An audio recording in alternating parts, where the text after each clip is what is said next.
Olá, minha gente querida, mais uma semana se passou e o programa Eu e Você está de volta mais uma vez para muita alegria e satisfação nossa, com a presença do jornalista Pedro do Couto, que mais uma vez comentará junto comigo os assuntos da semana. E nós hoje vamos falar sobre o aumento da violência, principalmente praticada por menores, e a pouca atenção que é dada à ressocialização desses menores. Depois falaremos sobre a questão das eleições e a pregação do voto nulo, as consequências deste voto. A seguir, traremos uma entrevista falando sobre cabala, um especialista no assunto, Shmuel Lemle. E logo depois falaremos sobre uma manifestação ocorrida no último domingo na orla de Copacabana em favor da paz, a paz que é tão importante para o ser humano. E logo a seguir, nós vamos abordar o assunto antissemitismo na Europa, o crescimento que infelizmente vem ocorrendo e que deixa todos tão preocupados. E bem no finalzinho do programa, uma ótima notícia. Parece que sai do papel o memorial às vítimas do Holocausto. Mas vamos aos assuntos de hoje, iniciando por uma tragédia ocorrida no Paraná. Eu não sei se vocês acompanharam o caso do menino que foi atacado no zoológico por um tigre, levando à amputação do seu braço direito na altura do ombro. A polícia está apurando a responsabilidade que o pai ou mesmo os funcionários do zoológico podem ter no caso.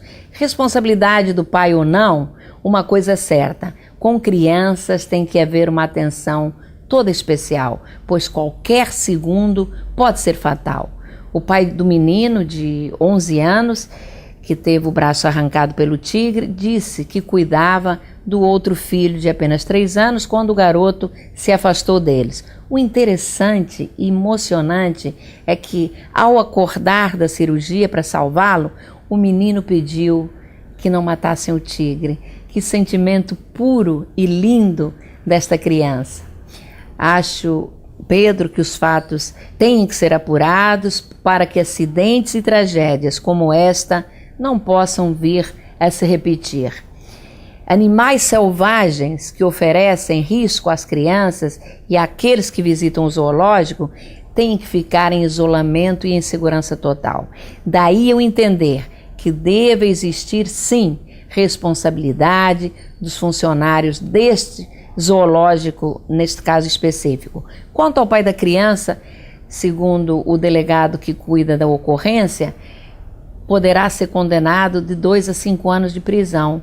Mas eu me pergunto, será que existe pena maior do que carregar consigo durante toda a vida o sentimento de culpa de que poderia ter evitado que o filho tivesse o braço amputado? Uma fatalidade, mas também eu acho que uma advertência no cuidado e na permissividade com as crianças, você não acha? Tereza, concordo integralmente, porque havia uma distância entre o ponto máximo que as pessoas podem ter se aproximado. Este ponto foi ultrapassado sem que providências fossem tomadas. O menino, inclusive, demorou-se. Primeiro na jaula do leão, acariciou o leão, retirou a mão, e depois foi à jaula do tigre, onde passou a acompanhar os movimentos do tigre, que ficou inquieto e começou a se deslocar pela jaula. Isso demorou vários minutos e nenhum funcionário do zoológico tomou qualquer providência e o pai também não foi alertado pelo perigo que estava correndo seu filho. Era uma tragédia facilmente evitável, bastando que fosse respeitado o limite de distância entre os espectadores e as jaulas dos animais, sobretudo os animais super ferozes, como o leão, como o tigre. Pedro, e aquela criança, é evidente que eu acho que ela deve ter visto alguns filmes em que crianças brincavam e acariciavam animais ferozes e se imaginou naquela situação. Bom, mas de qualquer maneira é lamentável e motivo de muita tristeza para todos nós. Mas olha, vamos passar para um outro assunto. E eu costumo dizer no programa que não gosto de fazer comparações. O fato é que no conflito entre Israel e o Hamas, aproximadamente já morreram 1.700 pessoas em 28 dias. No Brasil, são assassinadas 160 pessoas por dia, o que significa que em 28 dias já morreram 3.480 pessoas, ou seja, mais que o dobro do que vem ocorrendo em Gaza. Aí, fazendo até uma ironia, eu perguntaria se justificaria Israel solicitar o retorno do seu embaixador do Brasil. Mas não resta dúvida que a conjuntura atual do Brasil estimula a prática da justiça pelas próprias mãos. O mal é protegido através de uma fraca legislação que leva ao derramamento de sangue, pois não há receio das consequências. Fala-se muito na redução da maioridade penal, mas não se dá a menor atenção à recuperação e ressocialização do menor delinquente. As instituições para onde são levados esses menores são verdadeiros depósitos, na maioria das vezes sujas, abandonadas, sem nenhuma estrutura para recebê-los. Eles precisam de atenção e, acima de tudo, de ocupação, trabalho psicológico, para que possam ser recuperados e voltar ao convívio da sociedade com valores definidos e preparados para enfrentar a guerra lá fora, pois é uma guerra hoje viver, para que não voltem novamente ao crime, para o qual nós todos sabemos que na maioria das vezes são induzidos pela influência de criminosos e pela falta de oportunidades também, além de serem vítimas de todo tipo de carência dentro da estrutura familiar. Pedro, você que foi diretor da LBA, como vê o crescimento da violência, especialmente envolvendo menores, e também a falta de atenção na recuperação desses menores delinquentes? Olha, Tereza, o problema é muito amplo. Eu fui diretor da LBA durante muitos anos e testemunhei o trabalho prestado até a sua extinção, que ocorreu no governo Fernando Henrique Cardoso, e abriu-se um vazio no país muito grande, porque é preciso que os menores tenham assistência de educação para o trabalho, que era um dos programas da LBA, registro civil, porque há muitos casos em que famílias, casais têm filhos e não registram, vacinação, creche, sobretudo. Para ter uma ideia, a LBA chegou a ter uma rede de creche no país de 1.900.000 crianças. E ficou comprovado o seguinte: no ensino público primário, o índice de reprovação é de 48%. Isso representa o mesmo aluno fazer o curso primário 2 vezes.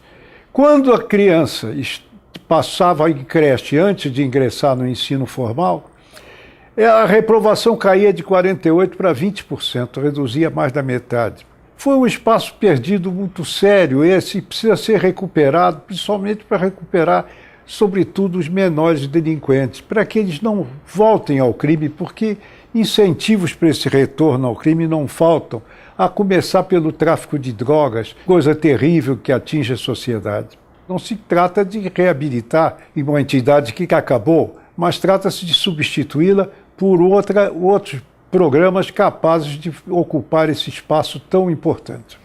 Pedro, eu acho que o Fernando Henrique, quando acabou com a LBA, foi porque representava um símbolo negativo do governo Fernando Collor. A gente lembra das coisas que aconteceram naquele governo, inclusive protagonizadas pela mulher dele, a Rosane Collor. Mas o Fernando Henrique, o governo dele, passou a responsabilidade das creches para o governo municipal. Acontece que, infelizmente, o programa ainda deixa muito a desejar. Nós temos um número muito insuficiente de creches, o que traria grandes benefícios, principalmente à mãe, que sairia para trabalhar tranquila, porque a sua criança estava assistida com alimentação, com os cuidados que ela realmente precisa. Eu acho que nós temos que avançar muito, principalmente nesta questão das creches, tão bem colocado por você. E é por isso, amigo telespectador, que eu cobro de você. As eleições de 5 de outubro estão aí muito próximas e é hora de tentar mudar alguma coisa. vamos analisar bem o passado, o presente e a atuação dos nossos candidatos. Se for candidato de primeira eleição, também procure saber o que ele fez e pretende fazer pelo bem comum da sociedade. Verifique se não é mais um que está querendo se dar bem através da política. Um cuidado muito especial com a propaganda do voto nulo, que está tão em moda e que é defendida por vários grupos de protestos que surgiram desde junho de 2013. Saiba que muitos desses grupos fazem parte de segmentos políticos interessados em interferir no resultado eleitoral e não apenas como recado político, como esses grupos vêm sugerindo. Quem realmente se beneficia dos votos nulos são os candidatos que estão à frente nas preferências do eleitor e próximo de vencer no primeiro turno.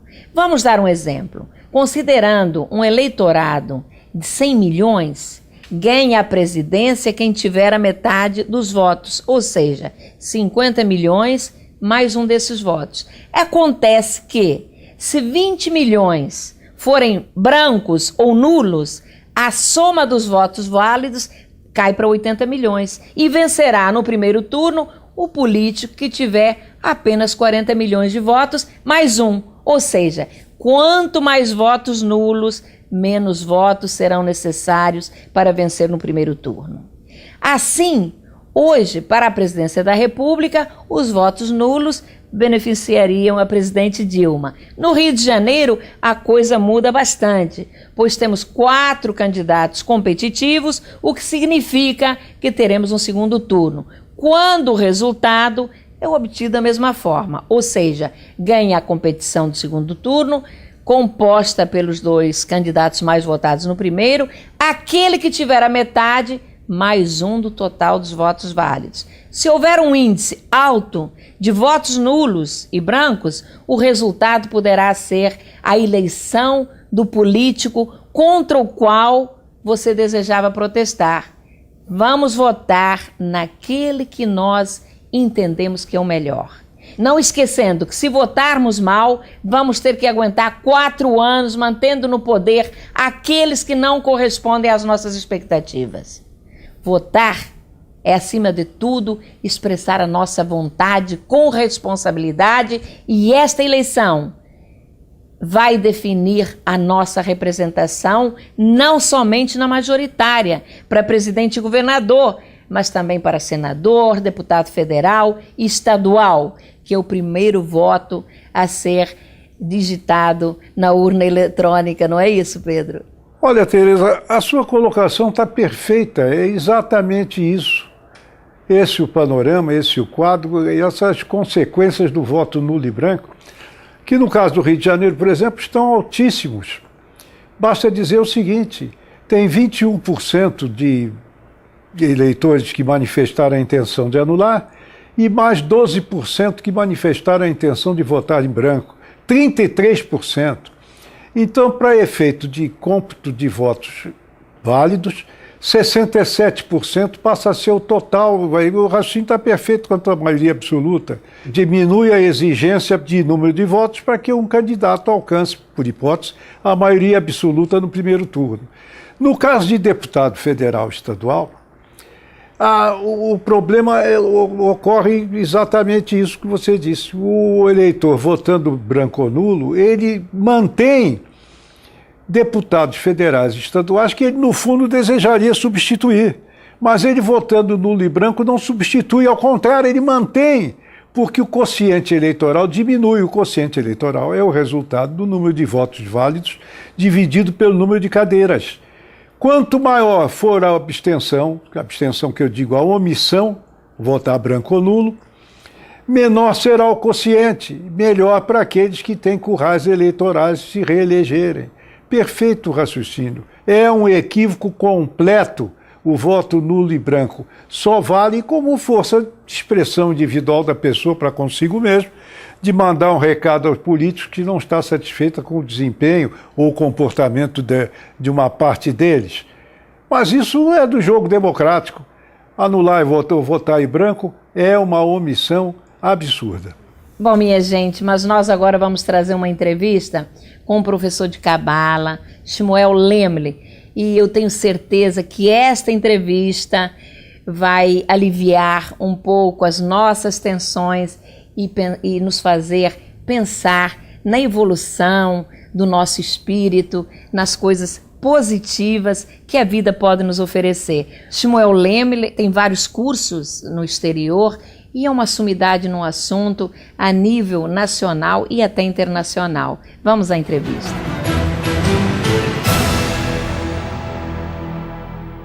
Bom, minha gente, mas para a alegria do nosso programa, hoje temos a participação especial do professor de Cabala, Shmuel Lemle, que é muito conhecido na comunidade do Rio de Janeiro.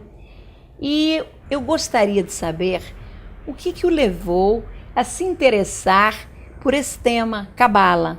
Eu tive uma busca espiritual em um ponto da minha vida, porque eu estudei numa escola judaica e eu sou neto de um rabino, então eu tenho o background judaico, mas esse background não trouxe para mim as respostas mais profundas do sentido da vida, de por que nós estamos aqui, por que existe dor e sofrimento, qual o propósito de tudo isso. E eu tinha uma busca espiritual, depois eu passei para a faculdade, eu sou formado em engenharia, e nesse tempo que eu estava na faculdade eu comecei a me questionar muito essas coisas, comecei a buscar uma resposta mais profunda, e em algum ponto dessa minha busca eu entendi que a resposta estava dentro da Cabala. Mas ainda não tinha nessa época acesso à Cabala, porque os ensinamentos da Cabala estavam ainda trancados, estavam ainda muito protegidos. E aí, por um acontecimento assim, que eu chamo um milagre, uma sincronicidade, com certeza não foi uma coincidência, eu conheci um professor de Cabala que tinha sido enviado aqui ao Brasil para abrir um centro de Cabala aqui no Brasil, e a gente se entendeu muito bem, e tudo que ele falou fez sentido para mim. Eu tinha acabado de me formar em engenharia, então eu estava podendo voar para outros lugares, e eu fui para os Estados Unidos me aprofundar nesses estudos, e quando eu cheguei lá, eu vi que era isso mesmo que eu estava buscando, eu encontrei as respostas que eu estava procurando, me encontrei meu caminho. Que bela história, para que os nossos telespectadores possam entender o que é Cabala. Cabala é uma sabedoria espiritual milenar que nos ensina os segredos da vida, nos ensina as leis espirituais que regem a vida. O que significa isso? A gente vive num mundo físico onde tem leis físicas, né? Tem a lei da gravidade, tem as leis do eletromagnetismo, tem inúmeras leis físicas. Da mesma forma, existem leis espirituais. Então, por exemplo, a Cabala ensina que não existe acidente, não existe acaso, não existe coincidência. Tudo que acontece tem uma causa por trás, tem um motivo por trás. Existe uma lei de causa e efeito, uma lei de ação e reação. Então a Cabala nos ensina como funcionam essas leis espirituais que regem a vida. Com que propósito que a gente quer aprender isso? A palavra Cabala, o Kabbalah, vem do hebraico, vem da raiz lekabel, que significa receber. Então a Cabala nos ensina como que nós podemos receber tudo que nós queremos receber na vida. O que as pessoas querem receber da vida? Saúde, paz, amor, prosperidade, sucesso, felicidade, harmonia, proteção. Todas essas coisas que são coisas não físicas, coisas não tangíveis, não dá para segurar com a mão, não dá para medir com uma régua. E como agir em sintonia, em harmonia com essas leis para receber o máximo possível de satisfação, de plenitude, de felicidade, de todas essas energias boas que todos nós estamos buscando. Você falou em leis espirituais. Sim. É muito comum na comunidade espírita, digamos assim, as pessoas acharem que existe alguma semelhança nos estudos da Cabala com os estudos do espiritismo, principalmente um segmento chamado kardecismo. Isto é concreto, isto é real? Da minha experiência de professor de Cabala, não só os kardecistas, os espíritas sentem essa semelhança com a Cabala, muitos outros ensinamentos espirituais. Eu tenho alunos que vêm de outros backgrounds espirituais, que pode ser budismo, que pode ser hinduísmo, pode ser meditação transcendental. Muitas pessoas que também já tiveram outros caminhos de busca da verdade última, e quando chegam no curso de Cabala, falam que a Cabala ensina os mesmos conceitos, porque a verdade é a verdade.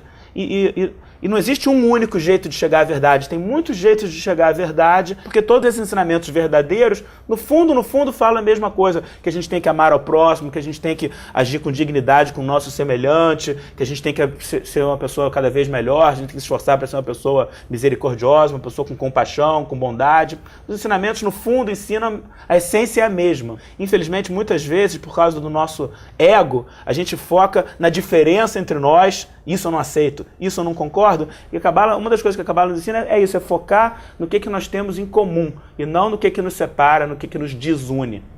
Professor, existe um tema que normalmente assusta a todos os seres humanos, que é a morte. E muitos falam que a ideia da continuidade de uma nova vida seria até uma forma de que as pessoas temessem menos a morte. Segundo os conceitos de Cabala, existe uma outra vida?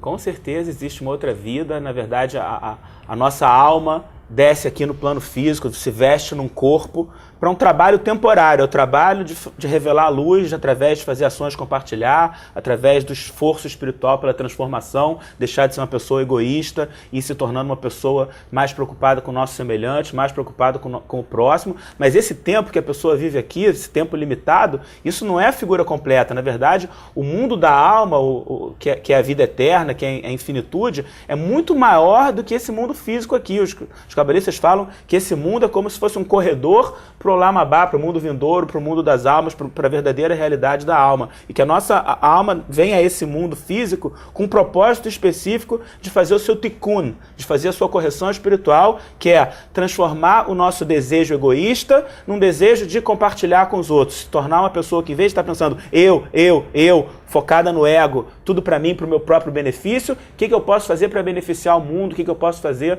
para beneficiar os outros. Esse é o nosso trabalho nesse mundo. E de acordo com o trabalho que a pessoa fez nesse mundo aqui, aí a pessoa vai colher os frutos no mundo da eternidade, no mundo verdadeiro. Então o Zohar, que é o principal livro de Cabala, escrito por Rabbi Shimon Bar Yochai há mais ou menos 2000 anos atrás, fala que quando a pessoa morre, a alma deixa o corpo e a alma entra num túnel, e no final desse túnel tem uma luz muito brilhante, muito agradável, que a alma é atraída para esse lugar, a alma quer ir. Até existem casos que a pessoa volta, né? Tem muitas pessoas que passam por experiência de quase morte e descrevem esse túnel e essa luz, mas em alguns casos a pessoa tem que voltar porque ainda não completou alguma coisa aqui no plano físico, aqui na Terra. Mas que se for o caso, que já chegou realmente a hora da pessoa, o Zohar fala que a alma continua por esse túnel e que esse túnel, o Zohar fala que tem até um lugar físico aqui no planeta Terra, que é o lugar de onde a alma é transferida para o mundo espiritual, para o mundo da alma. Esse lugar é uma cidade chamada Hebron, uma cidade sagrada na terra de Israel, que todas as almas do mundo, segundo o Zohar, passam por Hebron, um lugar chamado a Caverna de Marpela, que é onde estão enterrados os patriarcas e matriarcas bíblicos, Abraão e Sara, Isaac e Rebeca, e Jacó e Leia, e que segundo o Zohar ali também está Adão e Eva, que esse lugar é o portal entre o plano físico e o plano metafísico. O que os cabalistas nos ensinam é que o nosso mundo físico aqui dos 5 sentidos, que nós percebemos com os olhos, com os ouvidos, esse mundo é só 1% da realidade,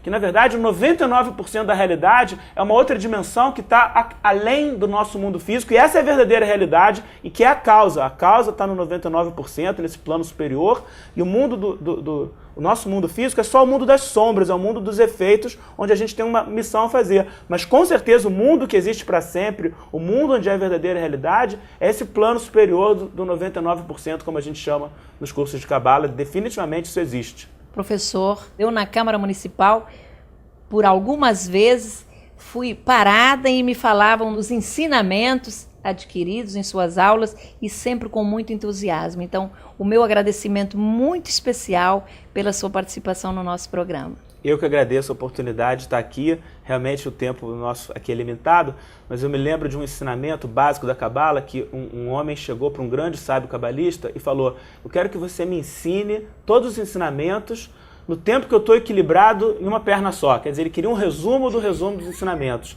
Aí esse sábio falou: o ensinamento principal é: ama ao seu próximo como si mesmo. Isso é o centro de tudo. Agora vá e estude. Então, o tempo que a gente tem, o mínimo que a gente pode falar é isso. Cuida do seu semelhante, ama o seu próximo. E a parte importante agora, vai estude. Quem quiser realmente se aprofundar, tem que agora correr atrás e estudar, e todo mundo é bem-vindo. Muito obrigado de novo pela oportunidade de estar aqui.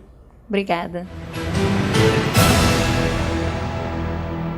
Bom, mais uma vez só posso dizer que foi especial, sensacional esta entrevista com o Shmuel Lemle, que sempre enriquece tanto o nosso programa. Mas agora vamos ter que entrar novamente em assuntos bastante difíceis, bastante complicados, mas que infelizmente fazem parte da nossa realidade, do nosso cotidiano. E no último domingo, mais de 1.500 pessoas, num ato espontâneo, caminharam pela orla de Copacabana numa manifestação pela paz e solidariedade ao Estado de Israel e o direito à sua existência, considerando que países árabes como o Irã, por exemplo, e grupos terroristas como o Hamas não reconhecem a sua existência, o que, claro, dificulta a paz na região, eu até diria, praticamente a torna impossível. Parabenizo os organizadores do evento, que emocionou a todos nós, que lá estivemos, a família Berger se fez presente, especialmente pela disciplina e a postura pacífica. O interessante é que os jovens eram a grande maioria. Eu aproveito para aplaudir e me solidarizar com o cônsul-geral de Israel em São Paulo, Yoel Barneia, pela corajosa resposta ao artigo do colunista Ricardo Melo da Folha de São Paulo, publicado no último dia 28 de julho. Como eu não havia lido o artigo, procurei ter acesso à Folha do último dia 28, e o que vi e li foi simplesmente estarrecedor. Foi também muito bem definido pelo cônsul de São Paulo, que disse ser aquilo uma aberração. O tal colunista, o Ricardo Melo, foi ao extremo. Ao preconizar, Pedro, imagina, a ideia de dar fim ao Estado de Israel. Este indivíduo devia estar possuído, no mínimo, pelo espírito de algum terrorista do grupo Hamas que encontrou terreno fértil em seu caráter antisionista e antissemita para se incorporar.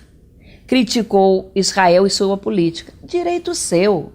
Mas pregar o fim à sua existência é uma violência verbal tão absurda que merece o nosso mais absoluto repúdio e de todos aqueles que têm compromisso com a democracia. A solução para o conflito não está na abominável proposta do senhor Ricardo Melo, mas sim na proposta de existência de 2 estados para 2 povos, na constituição de um Estado palestino não dirigido pelo Hamas, que somente prega o ódio e o terror, e expõe e usa mulheres e crianças como escudos humanos no intuito de sensibilizar países e nações quando essas pessoas, essas crianças e essas mulheres são atingidas pela guerra. O povo palestino, claro, precisa ter o seu Estado independente e logo, mas para que isto aconteça, precisa que seja arrancado de seu solo essa praga que é o Hamas. Necessita, sim, este sofrido povo de lideranças que tenham compromisso com a vida e com o bem-estar de sua população, que convivam num clima de boa vizinhança, cooperação e progresso comuns com o Estado de Israel, que vise, acima de tudo, a paz para os 2 povos. Parabenizo mais uma vez o cônsul-geral de Israel em São Paulo, Yoel Barneia, que tão bem colocou a questão e fez jus à sua representatividade de Israel em São Paulo. Corajoso, teve, acima de tudo, o mérito de esclarecer os leitores da Folha e não deixar sem resposta a posição de um antidemocrata, antisionista e antissemita, abrigado nestas suas posições. Passo a palavra a você, Pedro, para as suas considerações. Tereza, concordo integralmente. Existência de 2 estados no Oriente Médio.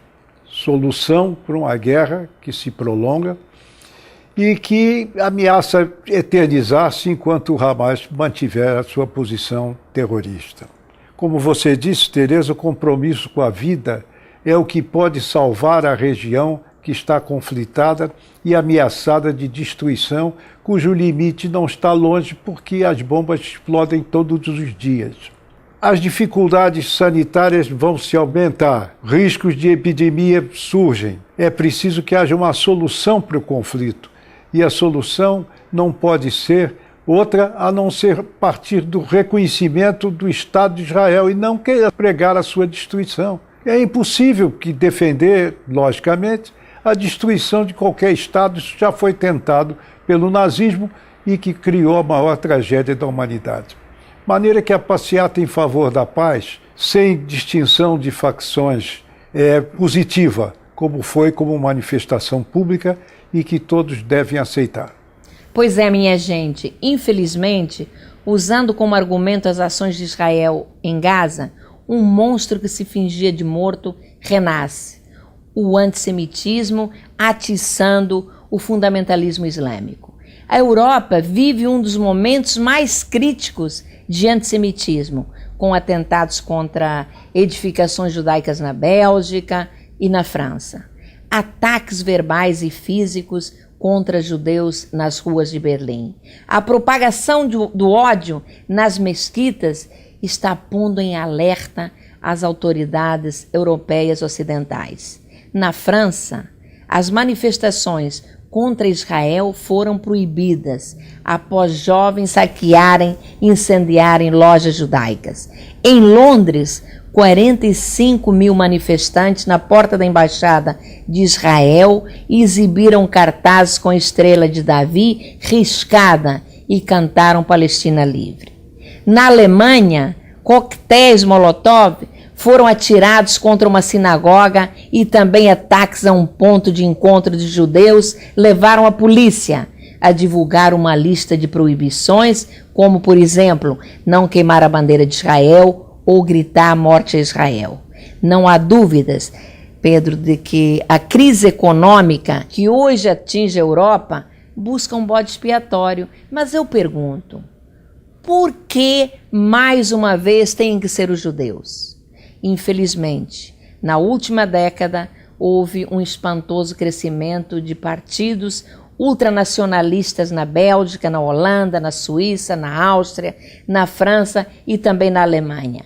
Partidos de ultradireita afiaram o seu discurso de xenofobia e ódio contra as minorias e os judeus, claro, estão incluídos. Agora com o argumento do conflito Israel-Gaza, como eu disse há pouco. No entanto, se não fosse esse, seria outro motivo.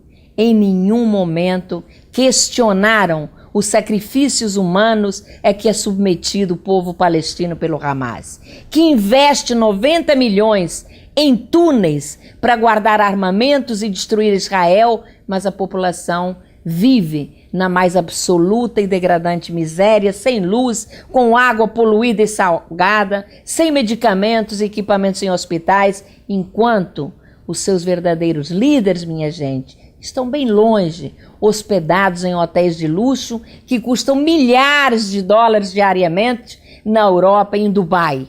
Esta, infelizmente, é a humanidade. O que você pensa disto tudo, Pedro? Esse confronto configura concretamente uma gravíssima violação dos direitos humanos por parte desses líderes do Hamas. Basta comparar os hotéis de luxo em que eles vivem com as condições da região que estão expostas ao conflito com Israel e ver que eles usam a população como escudo, como pretexto, porque é preciso ver o seguinte: quem fornece os mísseis ao Hamas não é de graça. Não é de graça. Quem treina o lançamento dos foguetes da morte também tem um custo econômico. Enquanto os verdadeiros líderes de todo esse processo hediondo estão longe da área do conflito. Estão gozando a vida à custa de seus semelhantes, de seus patrícios, que morrem diariamente por causa dele. Pedro, eu sempre acreditei que a persistência e a luta por um ideal jamais deve ser abandonada. E é isto que fez uma pessoa que participa permanentemente do nosso programa, mas hoje, em função da legislação eleitoral, não pode estar presente. Mas é um vitorioso. Imaginem, o prefeito Eduardo Paes anunciou para lideranças da comunidade judaica que foram convidadas por esse participante do nosso programa e, no encontro, disse formalmente que vai construir um memorial em homenagem às vítimas do Holocausto. Olha, foi uma alegria muito grande, principalmente neste momento. Eu acho que o prefeito Eduardo Paes já deveria ter há algum tempo realizado este sonho de tanta gente, porque afinal de contas, praticamente todas as grandes capitais no mundo, elas têm memorial às vítimas do Holocausto, ou um monumento, e eu acho que o nosso Rio de Janeiro, que vai, em 2016, sediar os Jogos Olímpicos, e também tem uma importância tão especial no mundo, tinha que ter um memorial. Então, eu fico muito feliz, e mais feliz ainda está o autor da iniciativa e o autor do projeto, que é o arquiteto André Orioli, que também participou deste encontro com o prefeito. O prefeito assegurou que em 8 meses o memorial estará pronto, construído. Que ótimo, acho que é uma ótima notícia para o final do nosso programa. Obrigada, Pedro, mais uma vez pela sua participação. Amigo telespectador, você tenho certeza que já está aí querendo dormir, mas ficou até o finalzinho do nosso programa, por isso meu agradecimento muito, muito especial. Na próxima quarta-feira, às 10h50 da noite, temos um novo encontro aqui na CNT. Até lá!